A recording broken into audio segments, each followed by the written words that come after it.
Monday, December 27th, 2010. I'm Rim. I'm Scott. And this is Geeknights. Tonight, predictions past and future. Let's do this. So you know what I'm going to say, right? Right about now? Well, I mean, you would say woman, but the thing is, it's not actually cold. It's just fucking. Well, Warm today. It fucked. Warm yesterday. No, not really. It's quite warm. No, it's not. Oh my God. I was in Rochester. You were here. And it snowed. It snowed a lot. I wonder if the snow in Rochester is higher or lower than it is There was here. basically no snow until we got to about the Tappan Zee. So on the return trip, so you don't really know how much snow is in Rochester because you left before the snow arrived. I don't think the snow really got that bad out there. It Let's, was really just the city. But anyway, we made it through all this crazy snow. We are 3 blocks from the apartment. And we get stuck. Actually, we're not stuck. We're fine. In front of us, this livery car is stuck. And around it are cabs and other cars all stuck. And we couldn't get around him, so we parked on the sidewalk and gave up. It looks like there was plenty of snow in Rochester, according to the weather report. I don't think it was as much snow as we got here. Well, apparently it's still snowing there, and it's going to continue snowing there for a couple days. Here, we're already done. Yeah, we got just the drifting. Yeah. But much more important, Winter Classics coming up. Yeah, I don't think people really know, but there's a new tradition of the NHL is that on New Year's Day, to compete with the bowl games, the college footballs. Yeah, we have a real man sport. Yeah, they put out and they have one hockey game that is outside. Holy crap. Outside hockey.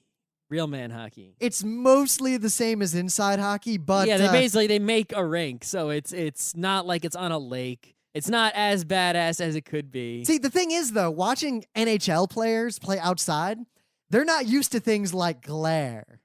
Well, yeah, the sun is going to be out. They're not used to the incredible. It's gonna sell out. This thing always sells out. It's been going for a few years. The ice now. surface is way different in the sun too. So it's much louder. The surface is different, even though it is professionally maintained with all the right equipment. But you got that sunlight. It's actually surprisingly more slippery usually. And the temperature and the wind also becomes a factor. Yeah, wind. So it's not even though it's not on a pond with no wall around it, like badasses. It's still pretty good. I just don't think a lot of our friends quite appreciate it. We're even like none of our friends really appreciate sports. And that's why I think that a lot of people who listen to this show might get the impression that we care about sports a lot more than we do. But I think it's really just that we talk about sports on the show more often than we do in real life in order to sort of get people to realize like, hey, geekery and sports are not these mutually exclusive things, You don't need to be hating on sports to be a geek. In fact, it's good to like some or all of them. Well, you know what I always say? The guy who's memorized all the lookup tables for hit locations in MechWarrior or BattleTech is the same as the guy who memorized all the stats for his football team. Yeah, exactly. And go look up. They got some freaking nerdy-ass stats going on these days, right? They're like, oh, no, you can't judge by that. And especially baseball. Baseball has the most stats nerdiness of any of the sports. But it's funny to me that our crew, we're having our annual Front Row Crew New Year's Bash in the city this time. And we post a thing like, who wants to go do karaoke and who wants to watch the Winter Classic? And I think it's going to be me and Scott and Andrew watching the Winter Classic and everybody else doing it. Nobody appreciates the ice hockey. You'd think they went to RIT, but then again, who went to the hockey games with us? It was you and me and like 2 or 3 other people who were regulars, like Emily. Yuko would come when she could, and Greg would come occasionally. Then he stopped coming. Yeah. Alex went once or twice, but no, most of the crew didn't actually go to all the RIT hockey games. I went to every single one I was able to. Yep. In fact, we've stopped playing Crystal Chronicles to go to the hockey game. And then we came back, and we still beat it in time. Yep. So, yeah, you got any news? Because I kind of want to get right to the main bit of the predictions because I'm kind of, it's the holiday season. We've been missing shows here and there, and I'm kind of hungry and I'm kind of lazy. I want to get done with this. All right. Well, One news that I saw today that was pretty interesting, because I'm not at work, but so I'm looking at the internet. I was at work. The thing is, me and two other people made it into the office. The thing is, you can go to work. Well, I have off all week. So you think, I'd be looking at more internets. No, I'm actually looking at a lot less internets. Looking at almost no internets. Because you're doing stuff? Yeah, because looking at internets, the only reason I look at it so much is because I'm at work. If I'm not working, that's the only thing there is to do. I can't read a book. I can't play a video game. But if I'm home and I don't got nothing to do, I can read a book. I'm playing a video game. I can work on my own project that, I don't want my work to be a work for hire for my company. I can, cook. I can clean. I can do all sorts of stuff. So you played video games all day? Mostly. That's only because video game season. I mean, look at fucking Steam with their sales. It's been video game season for like a year for me lately. I got all my Wii downloads back. Nintendo finally saved me there. It's weird that I'm not playing as many board games as I want to, but I really want to. As much as I like video games, I play Counter-Strike like every day lately. I finished building the robot I was working on, and I started designing that board game that we were talking about before. Which one? The gerrymandering one? Yeah. Ah. It's not. I can't really. I only got so far. Well, you know what we got to do? We always make the mistake. We have to make the POC, the simplest dumbass game. That's what I did. Is it done? It's really simple and dumbass, but yeah. I still got to make the I got to make a Firefox plugin that basically is the front end for that delicious thing. Mm-hmm. Firefox plugins, by the way, for anyone out there who's a techie but you don't make stuff, way easy to make. You also got to do Chrome plugins. In fact, Chrome extensions. 99% of making a Firefox plugin is actually not plugins, extensions, different. Yeah, designing the UI to look good. Yeah, that's all the work. Pretty much all we need to do is have a couple buttons in the toolbar with icons. I'm not even worried about the integration of getting the bookmarks back or any of that yet. I pretty much just want to make a bookmark because I use that more than the look at my bookmarks. Exactly. Anyway, so. In this news, one of the only interesting internet tech news I saw today is that Putin, the prime minister of Russia, the king of Russia. Scott, is he? Who's? You know Medvedev is, right? Yeah, he's the president. It's one of those countries where they have president and prime minister, and it's like, well, who's really in charge of what? Well, we'll use the authoritative source. According to WikiLeaks, Putin is in charge of everything. Exactly what I was saying. So he gave an order, right? I think this shows he's in charge of everything. He ordered a Russian move to Linux, right? So, I mean, Germany sort of did this and it failed, right? If I remember correctly. Or was it one city in Germany? I don't remember exactly. But wasn't it Munich? I don't remember. I think so. There was some sort of thing like, all right, we're going to do it. And then it was not going so well. But apparently this has tried to happen in many times in Russia before, to limited success, but now because the king gave the order, the odds are that it's actually going to go through, and they're actually going to start moving their butts, and there's a whole plan, a 5-year plan to get this done between the years of 2011 and 2015. Forever. Yeah. So this is going to be pretty interesting to see. A, do they actually do it? B, what comes of it? See how long it takes. Well, because of what it could be. It's a situation that America cannot have with our current government of the Dagon Ho. Let's do the right thing technologically and force it down everyone's throats whether they like it or not.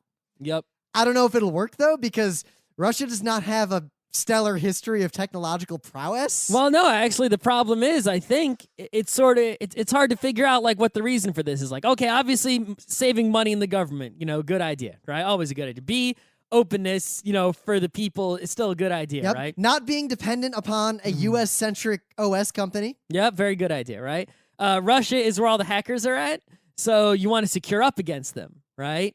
And maybe they'll come work for you if you're all cool. Also, think of this. A move like this will basically trickle down through the education system and certifications. And right now, we have the situation where if you want a shitty Windows administrator, you can pay them like $12 an hour. They're a dime a dozen. Even if you want a shitty Linux administrator, they're scarily hard to come by. Yep. Very hard. And a good one? Good What you're God. going to do is you're going to get a Windows guy who's going to search Google and copy and paste, which... Yep. Or you're going to get one of those, I have a Red Hat certification, and then he sits down, he types service HTTPD start, and it doesn't work, and he doesn't know what to do. Oh, boy. You ever seen the Etsy? Do you even know what's in Etsy? Do you even know? You know? Do you even know what I mean when I say Etsy? Oh yeah, that site they sell crafts. Do you install everything in user local? Maybe opt. What, you install things in places in Linux? I thought you just That was the do yum question. install and that's it. That was the question an unnamed person at an unnamed former company I worked for asked me when I was trying to like get him to administer some stuff so I could work on other things. And he asked me, and I quote, "So, where did you install Apache?" Yeah, I mean, that's the kind of question. Now, had I when been the boss, the answer would have been, "You're fired." Yeah. I mean, when someone asks that question, right, it's obvious that they come from a Windows background because when you install anything on Windows, the number one thing is the location in the file system where you are installing it, right? Now, they've gone down a road of things are still monolithic, but at least they're all in, program files. Yeah, but in the Unix, Linux world, that's not how it works. Well, it is for a lot of enterprise stuff, too. A lot of things are just, and a lot of the stuff I install ends up because of the bullshit enterprise proprietary stuff. It's got a user local install with its own Sun Java JRE that only it uses because it wants some busted ass old version and it wants its own busted ass libraries for everything. I don't know why people fucking do that shit. Because they don't know better or they don't care. I wouldn't use something if they was so shitty. Yeah, I wish I had that option. Yeah? Yeah. Anyway. I'm getting there though. You're getting there. No, I'm working on secret projects. All my complaints about enterprise software and how shitty it is. You're just going to replace it all? I got one enterprise vendor where I was like, look, you are one of a small number of people who make this product. Here's the list of what I want. You don't do it, and neither does anyone else. And instead of saying price discount, which is basically what I was going for from all these people, I expected to pay less for the same shit. These guys were like, we'll write it. You're right. Your design is better than let's do it.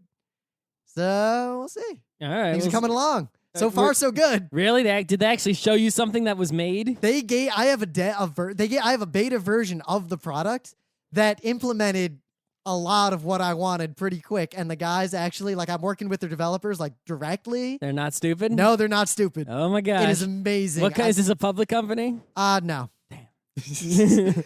Now, ticketing systems, suffice it to say, I'm not anywhere yet, but I'm working on it. Anyway. Yeah. So, this is going to be interesting, and I am going to be very curious to see how this goes. Well, no, I don't want to get into my political views, but I feel like this sort of thing with technology is impossible to do in the U.S., but it could revolutionize American government more so than just about anything else, just forcing technology to be updated. Yeah. Even if we update it to crappy stuff, it'll at least put it on everyone's radar. I just want to refer to my extremely old thing of the day, which shows... Dog and Ho? No, Hillary Clinton being asked about Firefox. Oh, my God.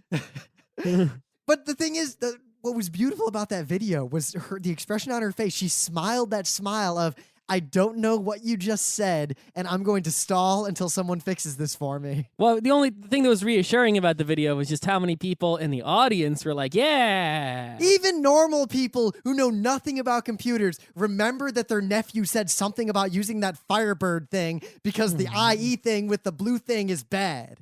Yeah. They know that much. I think it's definitely, right, a situation where we're getting to the point where it's like, think about the olden days, right? You would go into a factory. And the people who worked on the factory floor, they had to do this repetitive task over and over, so they mastered it, right? But then the big guys on top would come down and say, oh, do it this way. We know better. Look at the old trope when they don't know. Of the factory worker or the engineer who, the big boss says, do it this way. And he says, okay. And then he hacks something together on his own because he knows better. And the foreman knows he knows better, so he doesn't say anything. Right. So I think, if you look at offices, even though most people have no idea of anything about computers, right? They still, they try out Chrome and it's so fast. So they can tell that right away. Or Outlook crashes and their Gmail always works, right? And they know that. So even though they're not computer experts, they know, something, they have that intuition. They know that something's better or they like something better and they have a preference. Whereas the people on top are, executive types who are they use a BlackBerry because all they do is email all day in Outlook. So they never use anything else. So that, that's all they want in the whole world. And that result is that everyone below them has to use the same stuff, even though it's worse for them. Of course, it's a two-way situation. I'd say half the workers, it's not actually half, but there's two classes of the kind of the factory workers of the IT white-collar world. Half of them don't know shit.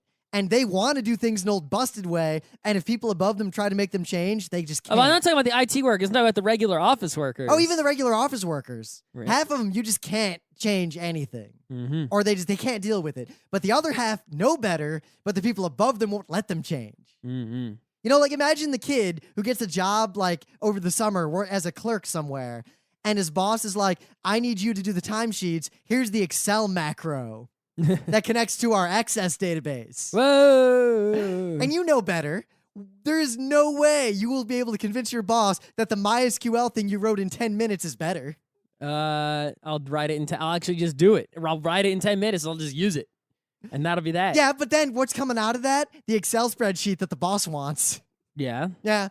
So? Well, see, the thing is, that's the brilliant part. The really good people ignore the incompetent bosses, work around it with technology, and have infinite free time at work. Mm-hmm. That's why we sit looking at the internet all the time. Yep. So I want to talk about this really briefly because, Russia and everything. It's interesting that Stuxnet, that virus that may or may not have been written by the Israelis, supposedly seems to have actually taken out physical hardware in Iran's nuclear program. I thought that, I didn't think that was news.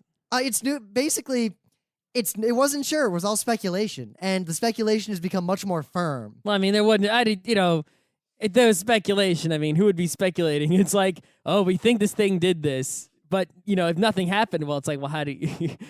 Well, there is a lot of precedent for this. I mean, remember the U.S. sabotaged that Russian gas pipeline back in the Soviet era. Mm-hmm. You know about that, right? Kind of. Basically, we knew the Russians were trying to steal control software for this big gas pipeline. Why couldn't you just, how complicated could that be? This is a long time ago, Soviet Union. All right. So we, the U.S., planted bad, evil software that we knew they would find and steal. They did steal it. They used it. Not that long later, it caused one of the biggest non-nuclear explosions in the history of the world. Uh-huh. And that was considered a successful intelligence operation. And Stuxnet is basically a similar thing. Supposedly, it took out about 1,000 IR-1 centrifuges that Iran was using to enrich uranium. All right. We'll talk about this again in the main show because, we're talking about predictions, and I think Scott has a prediction along these lines. But I posit a theory. I do not believe that Israel actually wrote this and deployed it because I don't think Iran is that technologically incompetent, and I don't think it would be that easy to get a virus on the computers that control the centrifuges that would do it. Yeah, I mean, it's doable. How would you specifically get a specific virus onto? I mean, it's one thing to put a virus on the internet in general, and then it's gonna get a bunch of Windows PCs, but you don't know which ones. But to target specific computers with a specific virus, you need to have a specific person who's gonna. You need to target it somehow. You need to either put it on a website that a particular person goes to, but then or again, you have could an do this. inside person physically install But Scott, then it. again, to play my own devil's advocate, you could do this with old school intelligence, leaving USB sticks at the factory around, things like that, having agents. Yeah, but you have to have someone in there. Yeah, which is, I'm pretty sure Israel would be able to arrange something like that if they needed to. But my speculation is much simpler because the way these documents are leaking and the things Iran has said, I would wager that Iran's government needs an excuse to not have made the bomb.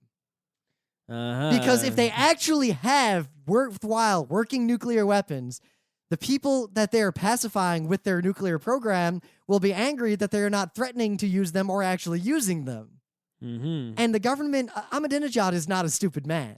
And this is wild Are you speculation. Sure? He's pretty crazy. Yeah, but this is wild speculation. I would speculate that even if this was an Israeli thing or whatever, if this was a targeted attack from the outside, even if it failed, it is in Iran's vested interest to act as though it succeeded and blame enemies of the state for delaying their nuclear program, thus giving them an excuse to not actually have a working nuclear program and yet simultaneously get all the benefits of saying that you have one. Uh-huh. That's all. All right. I can tell you don't care at all about world politics. No, really.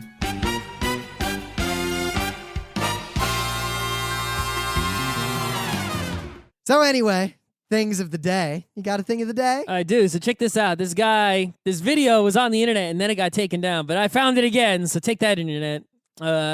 Basically, this guy pulls a funny prank that I think is actually a dangerous prank that I would not have pulled. I'm surprised he did not get shot. Yeah, he basically puts a stocking over his head like a mug, like he's gonna rob the store, and then he just goes legitimately shopping at a bunch of stores, freaking out the store clerks. My favorite guy is the guy who obviously is ready for this because he runs back, locks himself in a cage, and just says, "I call police, you go away." Yeah, but the thing is like. He did this. It looks like he's doing it in the UK, which is much safer, actually. There aren't that many guns. Yeah, but I mean, I think the only country that I would be willing to risk such a prank is Japan. Japan, the nation where there's apparently zero danger of doing even deadly pranks on average unsuspecting people. Yeah, you can just, open up porta potties. You can send people out of, hot tubs careening down mountains. The sniper prank. Yeah, you can do whatever the hell you want in terms of pranks in Japan. It's like, if you're a prank, if you're pranking, you can break no law, especially if you have a camera. Actually, one underrated one is the one where they just had a floor in an office building that would just collapse into a pool of water. I just have people walk by. Yeah. So, I mean, in Japan, it's pretty safe. The worst is like some guy might come at you with a sword. You just run away. But of course, remember, this might have been done for TV. So there's a not zero chance that is true, right? That they went in and primed these people like, look, we're going to do a prank, so just freak out for the camera. That is true, is that there is a camera in there, right? So these people, they're running and hiding, and you think, oh, they're just seeing this robber, but actually they're also seeing a guy videotaping the guy. He might have a hidden camera, but I note the camera's a little too steady. Yeah, there's someone following him and watching him. So, yeah, I bet they tried this at a bunch of places until they actually found someone who wasn't looking at the camera, Anyway, it's still funny. So, even though it might be fake. It's Monday, and it's just a college humor, but it's actually a very important message, especially for you Monday listeners. I know you, like me and like many of us, will be ready for bed, be tired, and have a computer connected to the internet, and you'll sit there drawing squares on your desktop and watching YouTube videos you've already seen long into the night when you could sleep. Like this, there's this desire for entertainment that is stronger than the desire to have a good night's sleep. This video is for you. It is actually surprisingly apt. It is scarily accurate. Just that part where he's like, you're just sitting there drawing squares on your desktop. And I'm like, I've done that. I've done that many nights. I usually don't have, I don't have much problem falling asleep because I reach. Oh, I don't have trouble falling asleep, but I will delay sleep for no good reason. I don't really delay sleep, but I'll, because I can always, if I go reach for a DS or for a book or for a comic book, and I just go at it and don't, switch to anything else, and I just keep going at it, eventually, I will just be asleep. Just play some Final Fantasy. That'll get you. Okay, yeah. Just, hey.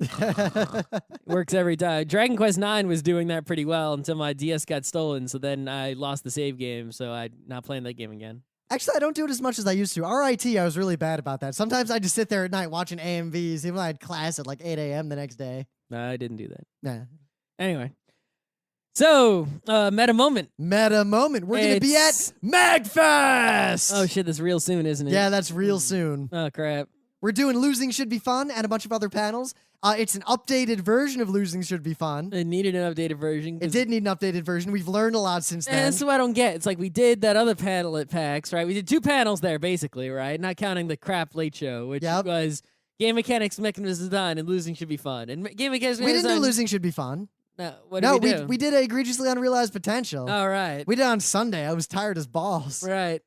But it's like, clearly, right, the Game Mechanism Design That's like our best panel. That was like the best. So why are people not asking us to do the best one? Yeah, I should forward you. Did you tell them, hey, this is our best one? I should forward you the conversations I have with all conventions, because usually it's along the lines of, here are like the 3 panels that we want to do, and this one is fucking awesome. And I get an email back like, I heard you guys did something called Beyond Dungeons and Dragons. That was really good. Could you run that?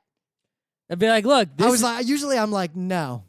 I'd be like, you should just only offer the ones that are the best ones. Don't offer the other ones. Just be like, look, we've got a new panel, Game Mechanics Mechanism Design. You want us to do it? Thing is, at least it's not like it's PAX where we're going to do the same panel again, and I don't want to do the same panel again. Well, if it's West, East, But even then, we did Beyond D&D at 2 PAX Wests. All right. It's a panel for an audience we've never done, And I think actually it was a really good panel, and we didn't run it. It's not bad, but it's not the best. It's like Well, you want to go out with the best. Well, we didn't run it as many times as we should have and could have. Anyway, it's meta moment here. Let's. Yeah. So MagFest will be there. We'll be chilling with John St. John and James Rolfe and all the cool people. Yep.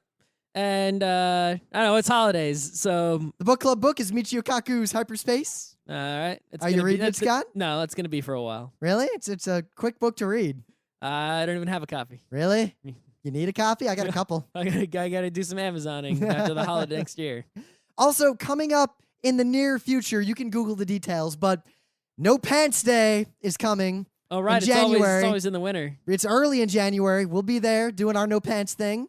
And I recommend if you live in a city that is doing it, do it. If you live in a city that is not doing it, go to the website and volunteer to do it. Yep. Anyway. Doesn't quite have the same impact on cities without mass transit, though. No. What do you do in a city with no mass transit? Walk to work in your boxers or just go to work in your boxers. But you're driving in a car. Yeah, and then you get out in the parking lot and go to Walmart, Okay. I guess. And they'll just kick your ass out. What rule are you breaking? I have pants on. Pants They are can underwear. kick you out of the store for any reason. Yeah, but what are they going to say? Except for being black. They can't do that. They can't kick you out of the store for being black or being a woman or being a Jew, right? But they can kick you out of the store for not having pants. That's perfectly legal. But you make a scene and you film it. All right, so it's the end of the year. There's really, when it comes to the It's end the end of the decade. That's true. So millennia, just kidding. So there's really not really much news ever except There's tons of news. No, there isn't. There's like 10 tech newses What? that I could have talked about like right now. I had trouble picking. I did the Stuxnet thing because it was something I could just kind of mention as a blurb. I didn't want to go long. Well, the thing is, right, we don't want to do a news show anyway, right? And at the same time, we're sort of running out of tech, non-news topics. I'm not. Okay. How come you couldn't come up with any? I came up with like 10. You just didn't want to They do were all them. shitty crap people, and you know it. I think they were good. No, whatever. So I do want to talk about link rot. that is a good idea. We should put that on the list. It's been on the list for like a month. You didn't mention it earlier when I was saying, hey, what should we do the show on? Anyway.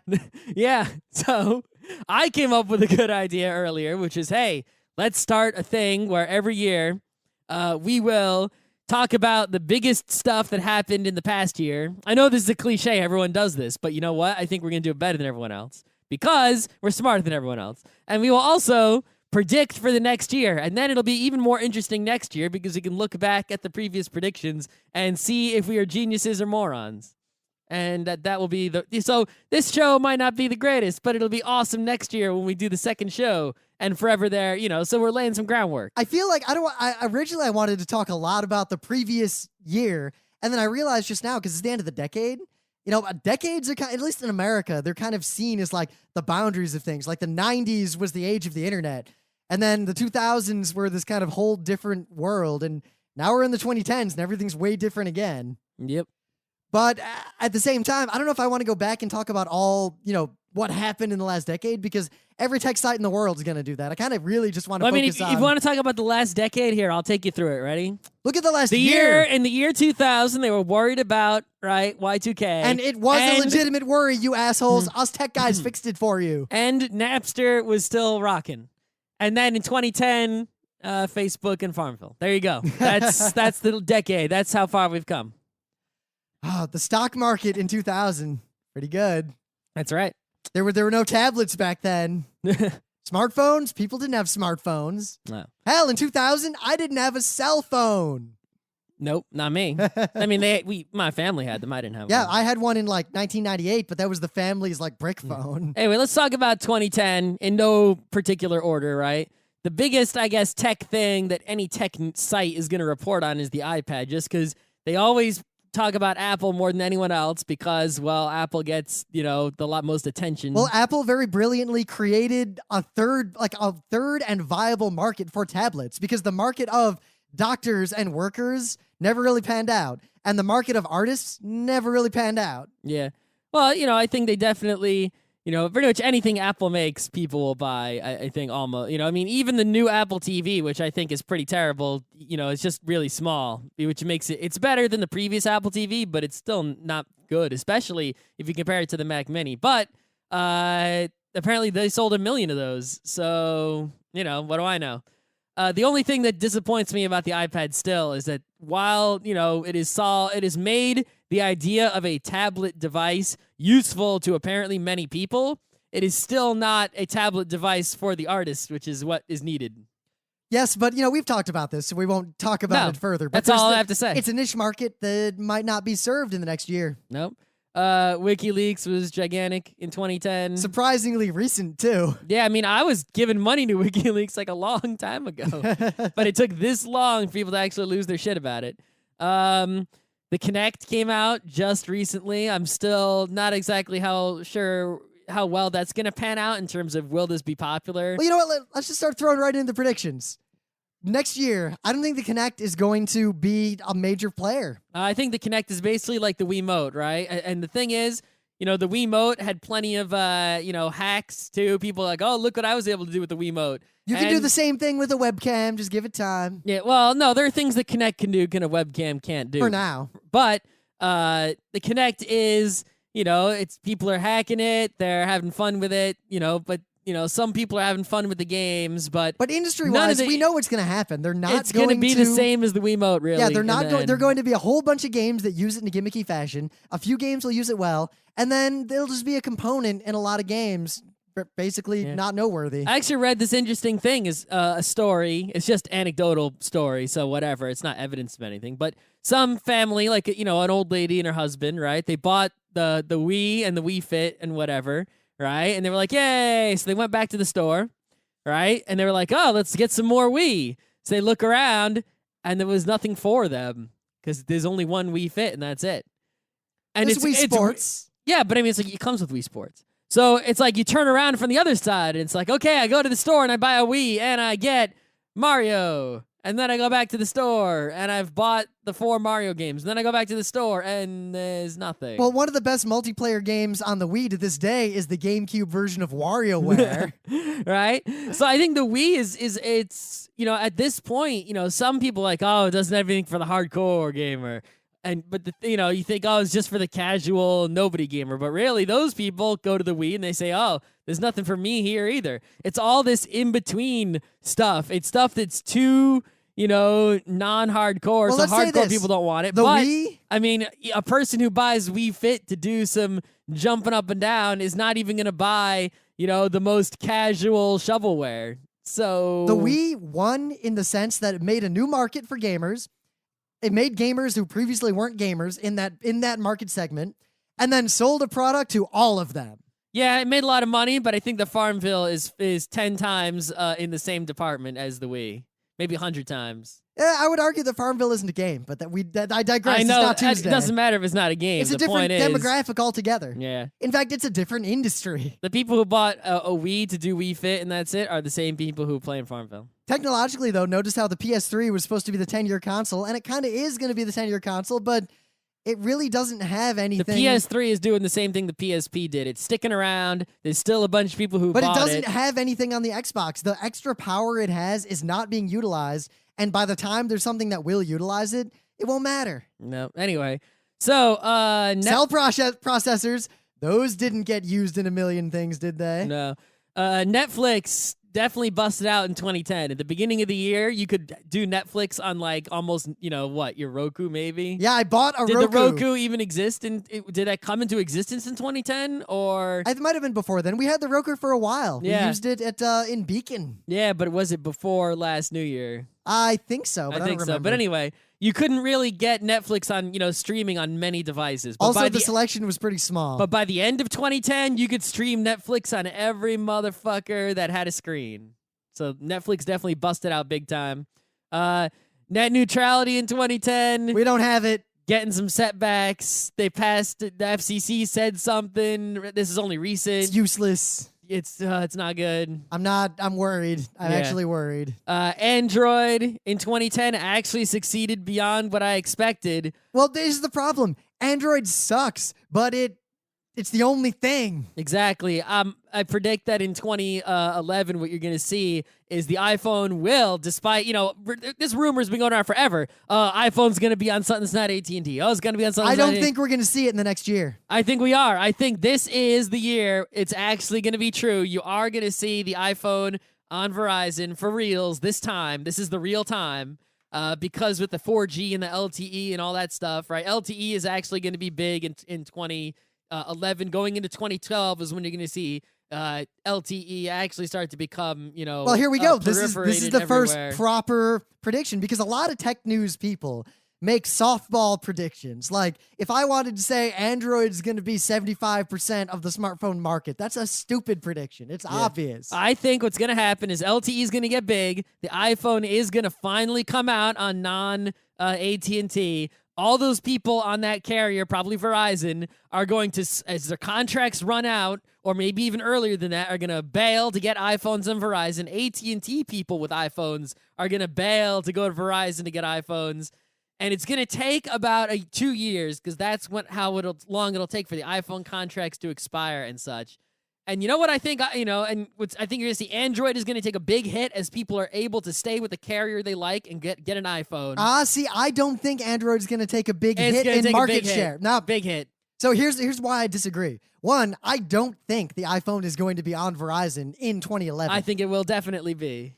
This is it. This is the real time. Well, here's the question. What it all comes down to is why specifically, what is the exact reason it's on AT&T only? Who paid whom, how much, and are they going to continue to pay? It's because AT&T gives Apple a huge deal, right? And because AT&T were the only people who would let Apple run the show, right? Verizon wanted to be like, oh, we got to put a Verizon logo on it, and we got to put a Verizon apps on there, and Apple was like, And now that the iPhone succeeded on AT&T, Verizon has learned the error of their ways, and they'd be like, shit, we have to let Apple on, and we have to let them have it their way, and they're finally gonna cave in and give Apple the money that they want. I don't think they do. Verizon doesn't need the iPhone, because if the iPhone stays at AT&T, because it's not going to go to Sprint or anything. It might. No, it's Sprint. Probably not likely. Sprint, the company that goes out of its way to have the shittiest phones of every generation of phones. They're not doing too bad lately, actually. Oh, they're doing fine because they're cheap. They're cheap and they have great coverage. Verizon is expensive and has great coverage and T-Mobile's good phones. actually coming up from behind because they're putting the LTE out before everyone else. Yeah, but I don't trust T-Mobile because I occasionally leave the city. Listen, T-Mobile does have less coverage than all the others, but it's not bad. It works. It's thing is, if I'm going T-Mobile, I'm going like Metro PCS. Well, I mean, the thing is, I would go Metro PCS if you can get a good phone, and they actually do have a smartphone now, but it's really terrible. It's like the shittiest smartphone you can get. But basically, if, say, the iPhone stays on AT&T and they don't make a deal with Verizon and they don't go to Sprint, the only people that Verizon loses are the people who really, really want the iPhone, which is a lot of people, but they're not the majority. They're like, I think, a quarter of the expanded market. So but Verizon then will always get the people who have the belief, either mistaken or not, that Verizon is reliable and fast and better. You're thinking about it the wrong way, right? Verizon basically didn't lose anybody except for the people who really, really wanted the iPhone. And pretty much you look around and all these people who are on Verizon, they will never leave Verizon. They're loyal to Verizon first. Right, they must have Verizon. They have no choice. It's like that.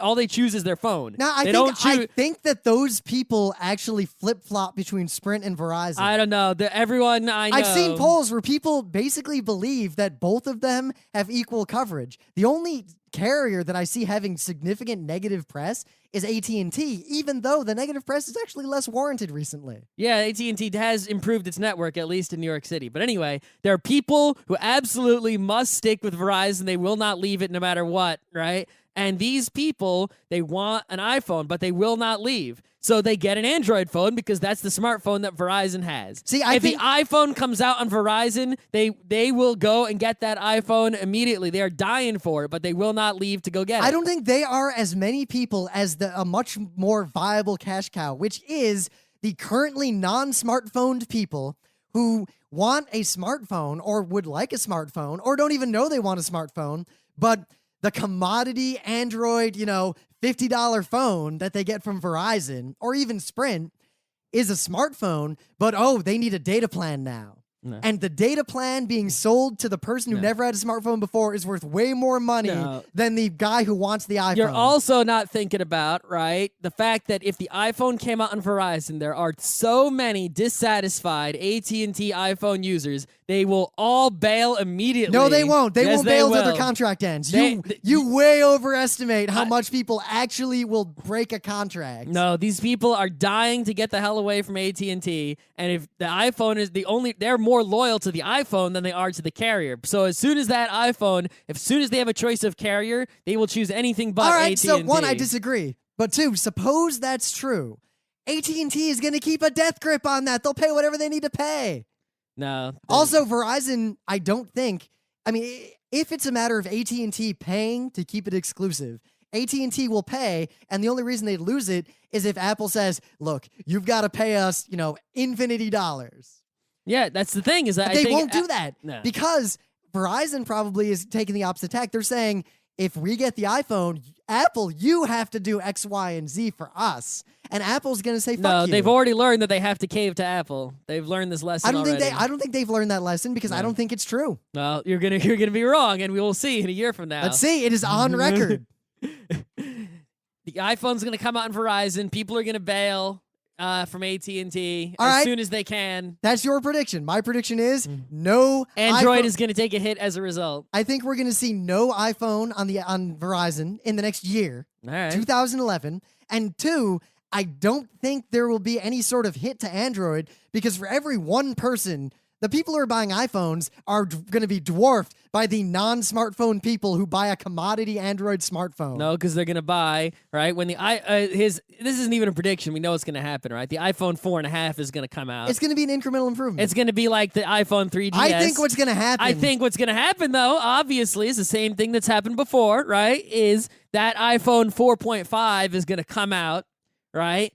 That's going to be on Verizon. The people are going to switch to it. And the iPhone 4 gets the price dropped. Just like the you can get a 3G now or a 3GS for way cheap, right? They make it way cheap. So the commodity smartphone is going to be the old iPhone. It's not going to be the cheap Android phone. That is so not going to happen. The commodity smartphone is going to be like some HTC piece of crap that they get for like $50 with their 2-year plan. You could get the old iPhone for $99. Plus, Scott, if you look at the way plans are right now, Sprint especially and Verizon to a lesser degree, they're really pushing the 2-year contract. Everyone just gets a 2-year contract. That's it. So how many people have 2-year contracts? I highly doubt. Everyone with an iPhone 3GS, their contract runs out in the summer. It's always the summer because that's when the new iPhone comes out. So, in 2012, the iPhone 4 contract. Yeah, so there's going to be one more cycle of it being AT&T exclusive. And I think 2012 is the year of the iPhone on another carrier. No, it's 2011. 2012. Anyway, so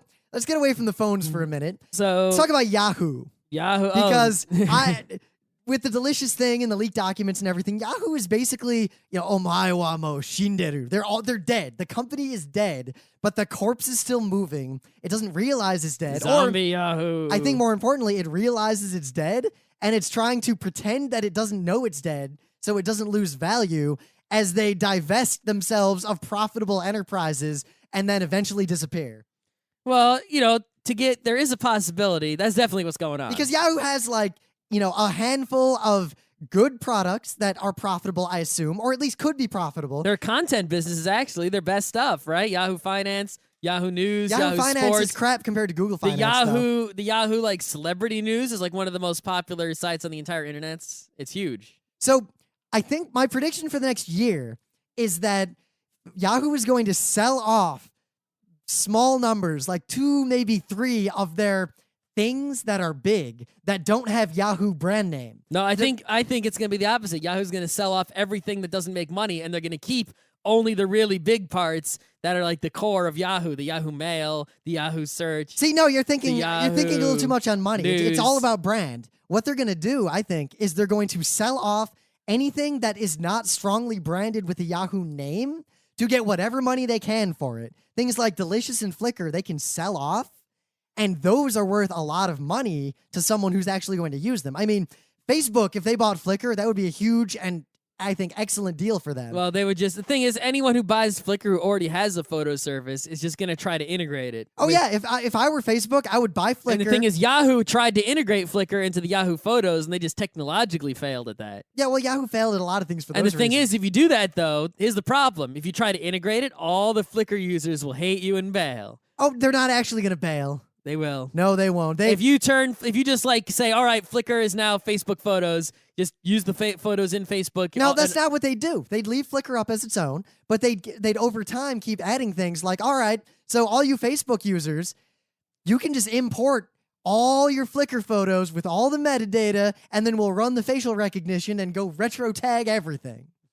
And then they'll go to the Flickr people and say, hey, have a Facebook account? You want a Facebook account? You can keep using Flickr just fine, but if you want to use the awesome Facebook face recognition and tag all your friends, roll them all into Facebook. But you'll keep your Flickr. We'll integrate the two. Yeah, there's definitely going to be some shakiness with all things Yahoo. But I think it's pretty straightforward. 2011. I think they're gonna decommission any non-Yahoo brand that they can't sell. They're gonna sell any non-Yahoo brand they can sell, and then everything that's left is just gonna be stuff that's too like directly, intimately tied to the Yahoo brand, even if it's not tied to Yahoo technologically. The Yahoo company will then be sold in a block and is going to be bought by either either Facebook straight up or Google straight up. Well, we'll see. That's my prediction for the next 3 years. But the next year, they're going to sell off all the non-Yahoo branded shit. Yahoo's definitely going to have some collapsing in the year to come. Yeah, Yahoo is fucked. That's really the long and short of it. Yeah, e-readers were actually, people have been trying to get the e-readers going for years now with no success until 2010. The e-readers actually started making big moves in Kindle 2010. Sold crazily this holiday season. Yep, so did the Nook. Yeah, all the Android The type Sony readers. one even is doing pretty well, I saw. Yeah, not bad.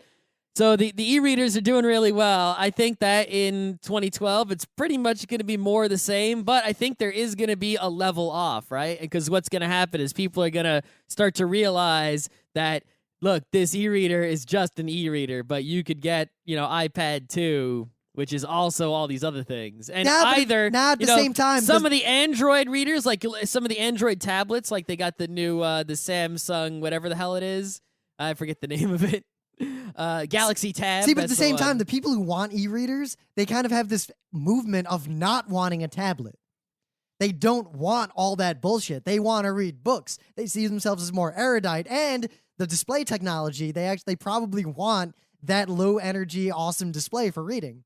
Yeah, but the the LCD is clearly shown. You can make a display that's not a stupid e-reader display that actually works properly. Doesn't work that well, though. It works surprisingly well. I can read with the iBooks on my iPhone. I can read whatever. So same thing with an iPad is only got to be better than that. See, I don't have any strong predictions though in the market because the revolution is going to be the tablet that has a quote unquote e-reader like e-paper display and a real display. I think that something like that is too, just the technological aspects of it are going to make it too flaky. It's not really going to work. Not in the short run. I'm talking like 5-10 years. More likely you'll just see a better display, period, that, of some sort, as opposed to some sort of weird. Well, yeah, it would be some sort of fusion display. because the one thing that LCD displays, like the iPad, can't do is the passive display of it is just colors and then light reflecting off of it is the image. Anyway. Like a book.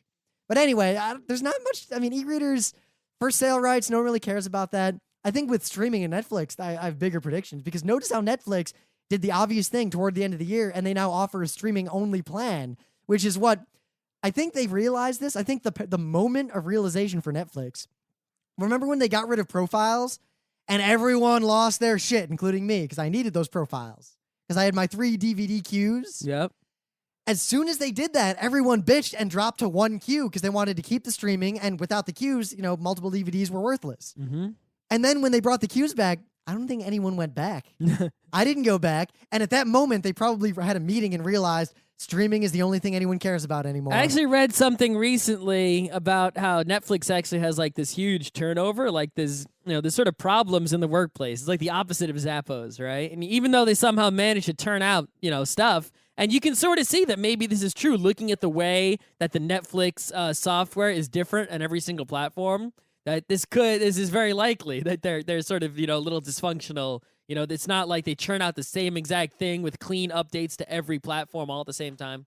I think you're going to see it go like one of two ways, right? Netflix might actually start to level off because everyone's just streaming and it's already on every device, and that's it. But they are moving to HTML5, which is not really going to change their business, really. Yeah. But I think you could actually see another thing is if they don't figure out like another move, right? If that's all they have is we stream on every platform, end of story, you're going to see them start to decline. See, I don't see a decline because there aren't or viable alternatives. A steady hold. You're not going to see this continued rapid growth of Netflix. Oh, no, you're not going to see that. They need a second, well, it's a third act, right? Act 1 was discs, Act 2 is streaming. They need a third act. If they don't have a third act, which could happen, right? I'm 50-50. They're either going to have a third act or they're going to level off. No, see, forget about, I'm not talking about growth of the company, but I don't think they need a third act. I think what's going to happen, my straight prediction for visual media in the next year, in 2011, is that Netflix is going to slowly transition to becoming a streaming-only company, and the DVD part is going to drop off and be a kind of an add-on that you can pay for if you want DVDs. Yeah, that's already sort of happened. That's not a prediction. I think what they're going to add is a function. This is just total speculation. Instead of having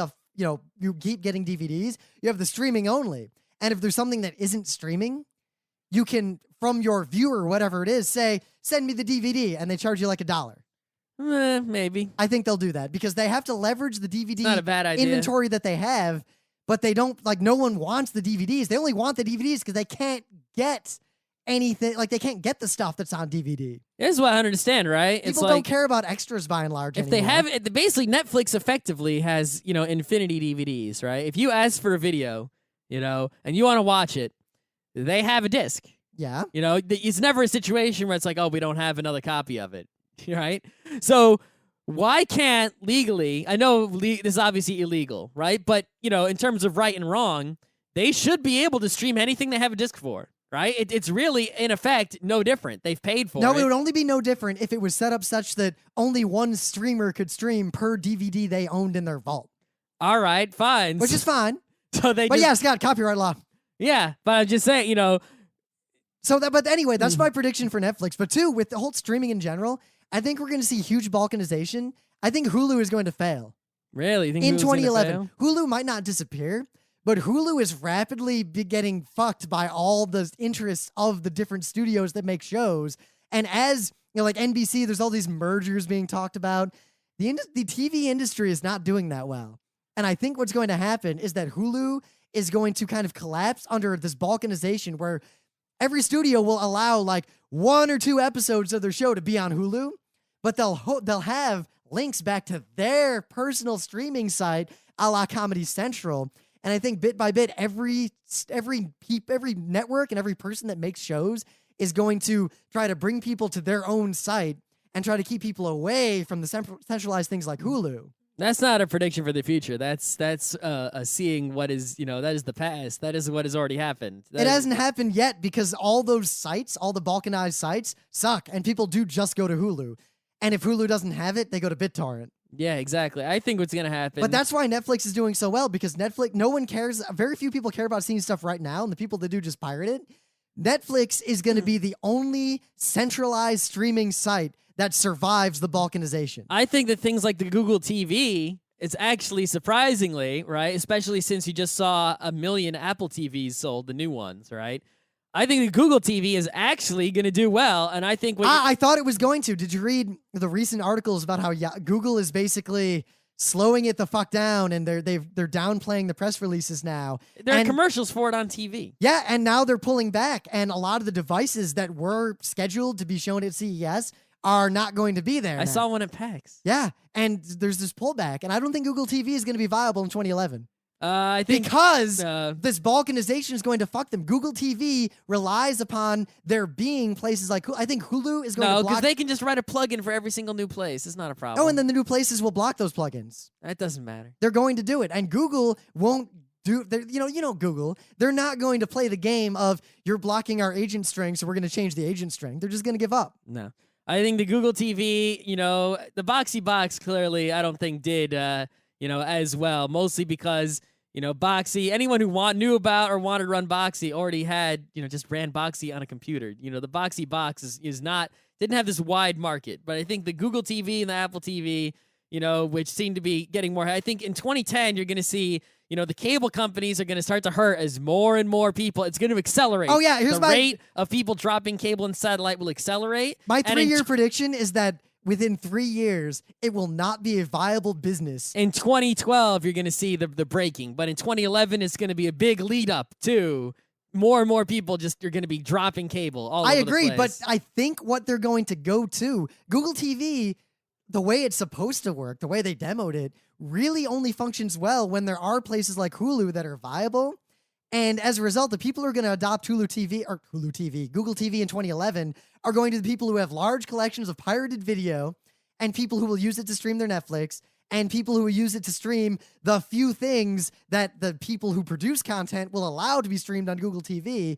I think most other people are going to block it and are going to basically extort Google and say, pay us or we'll block Google TV. Normally you'd think that would be true, but here's the one difference between Boxy and Google, right?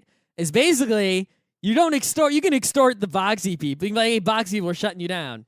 You can't shut Google down. All these people are sucking at the teat of Google. They will not go and fight with them. They want Google's love. They're like, Google, send people to my website. No, but they hate Google because they realize that people go to their website. But they hate it because they can't get away from it. No, they pay Google $1 zillion every year for ads. And those net ads neutrality. Bring in more money than they pay for them. Yeah, and this is the trouble. This is the net neutrality thing. I think all the content producers are going to try to collude to keep Google out. No, you can't collude. It's not going to work. Oh, it won't work in the long run, but I think it's going to hold Google TV from being mass market successful until after 2011. No, Google TV is not going to be a major player in 2011. It'll be all right. You heard it here first. No, Scott's so wrong. It'll be good. There's no way. I'm so They 100%. already have the devices. They're putting commercials on TV. Yeah. People, I think that people will go for it. Yeah. I don't think people are going to go for it enough. It's not going to be a major player. Right. Because people who use Google TV are just going to use it for the same thing they use everything else for, to stream Netflix, because that's going to be one of the few things that's reliable on it. No, it's going to be. I think you underestimate the ability of Google TV to get content. There's too much movement among the content producers to try to lock Google out. That's what Google does best, is they search the web to collect content, right? That's their thing. They're not going to get it wrong. Well, here's the thing. Google TV will succeed in this kind of between the two. Google TV is going to allow YouTube TV, aka watching stupid dumbass videos on YouTube and College Humor and things like that, to displace traditional content production entirely. No, Google TV is going to kick it. No. It's awesome. Only going to kick it for alternative stuff and for Netflix. It's not going to kick it for broadcast TV, because broadcast TV is going to fight to the bitter end. No, it's going to kick it. Anyway. I think do you have any one we're done here. Do you have, we should each make one. There's a lot of other things I wanted to talk about. Yeah, we've been talking for an hour. Well, I wanted to talk about how open source is going to be hurting big time. I think that's obvious, though. It's just at web app development. Ever since Oracle bought Sun, right? That was a huge hit. And then on top of that, all the developers are basically just making websites. There's not, I talked about, the other week how MAME was having trouble getting developers, right? Oh, yeah. Well, I'm going to extend this because I want to make a crazy prediction. More people are using Apple products as opposed to I think what's going to PCs. happen is X Windows is going to really drop off in support and updates. Oh, that's definitely true. In 2011, because one, Ubuntu, which probably has one of the bigger pools of developers, is dropping X. Yep. And two, that Linux on the desktop is dead. Yeah. So, I mean, it's going to be a bad times for the open source world, right? Open source in terms of its ability to serve websites and its ability to scale and all that stuff, and run in the cloud and that's where all the attention is right now. Well, because it databases, scaling, well, and think websites. About it. It says something about what we use the internet for. The content itself is actually the only thing that matters. Yeah. And in all the other departments, open source is going to do poorly in 2011. Because people they want their content and they don't care about what's going on behind the scenes. Yeah. I think that 3D is going to be, I don't know. I think that you'll definitely see as, there's going to be definitely more 3D movies in the theaters if there could possibly be more. Here's a prediction. I think that you want Netflix's next big thing. You want them to have a third pillar, like a new move. It'll be when they have both subtitle support and that's 3D not a third. support. That's not a third pillar. A third pillar. No, because that will. That's just features. That's not a whole new business. Streaming is a whole new business. Scott, that was just a part. That's just like one huge feature. But the real one will be when they have 3D movies. That's not a new business model. Well, they'll never have a new business model. They did. They had discs, and then they had streaming. They need a third thing. They don't. It could happen. What would not in the next year? It could happen. What? They're gonna need something because streaming isn't gonna last forever. That's how you get content. They'll be the content provider. There's gonna be streaming is only gonna hold out for so long. 2011 is not going to see the decline of streaming, Scott. No, but I think what's gonna happen is everyone will already be signed up for it, and then what? And then you continue to make money forever. No, you need to keep doing something. You need another move. No, that's actually a stupid thing to say because that's pretty much what drives most businesses into the ground. People would have said this. You would have said the same thing about DVDs in the 90s in 2000. No, because here's the thing: when you're in an industry where you have a cash cow, you work on something, yes, but that's kind of an irrelevant discussion. That's just obvious. You work, your shareholders, you work on some other thing, and then you have a sunset plan for your business. Streaming is not going to sunset in the next decade. Yeah, well, yeah, that's true. Streaming is going to sunset a lot sooner than you think. All right, so what's going to replace it in terms of getting media? How long did Netflix's DVD thing last? Because pretty much, it's going downhill now. Well, because we went from, non-streaming to streaming. Because no one wants to be with streaming to something else. What else? Just as quickly as DVD mailing went out, streaming is going to go out. All right, Scott, I want to watch a video. If I knew what the what else was, I'd already be doing it. Scott, saying streaming is going to go out is like saying that moving between places is going to go out. You would have said the same thing if I would have said DVDs were going to go out a few years ago. I would have said 10 years ago, I would have said, yes, someday we'll just download all this on the internet. So you can't even imagine anything beyond the internet. Yes, I can, but they're not relevant to the discussion of getting media. You got no imaginations over there. Scott, streaming is just a concept of there is audio-visual media of some kind, or maybe, feelies. It doesn't matter. There is content that is made. Feelies, that would be a whole new thing. Yeah, but you're just streaming the feelies. Anyway. I think it's a silly argument to say that Netflix needs to worry about the end of streaming and make a new business model. They do. No, that's stupid. In fact, I guarantee that they are. They already have something. What? Netflix, they purposefully called the business Netflix, as opposed to, they were going to call it like DVDs by mail, but they called it Netflix because, right, they already knew that they weren't being limited to this one thing. Yes, because everyone's known since the beginning that someday we download videos over the internet. They know that they're going to be about delivering movies or whatever in whatever form and whatever, means that may be. Yes, and it will not be streaming. Scott, streaming is not a technology. It's a concept. It will not be streaming over internets or it will be something else. They have another move. They're already thinking about the next I get move. the content over some sort of wireless network? If you listen, you're thinking much too. No, Scott, you're thinking stupidly abstractly and not saying anything. And when Netflix makes a move, you're gonna be like, "Oh shit." I'm gonna be like, I was right. Yes, when they stop giving content to people because that's what streaming is. Anyway. It's a stupid argument. It's sorry. Not stupid. Yes, Netflix is gonna have a third. They're either gonna go out completely or they're gonna have a third move. If they have a third move, you know what it's gonna be?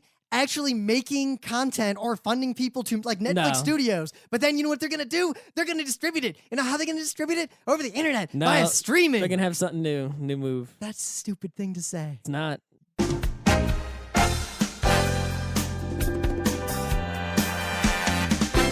This has been Geeknights with Rim and Scott. Special thanks to DJ Pretzel for the opening music, Kat Lee for web design, and Brando K for the logos. Be sure to visit our website at frontrowcrew.com for show notes, discussion, news, and more. Remember, Geeknights is not one, but 4 different shows. Sci-Tech Mondays, Gaming Tuesdays, Anime Comic Wednesdays, and Indiscriminate Thursdays. Geeknights is distributed under a Creative Commons Attribution 3.0 license. Geeknights is recorded live with no studio and no audience. But unlike those other late shows, it's actually recorded at night.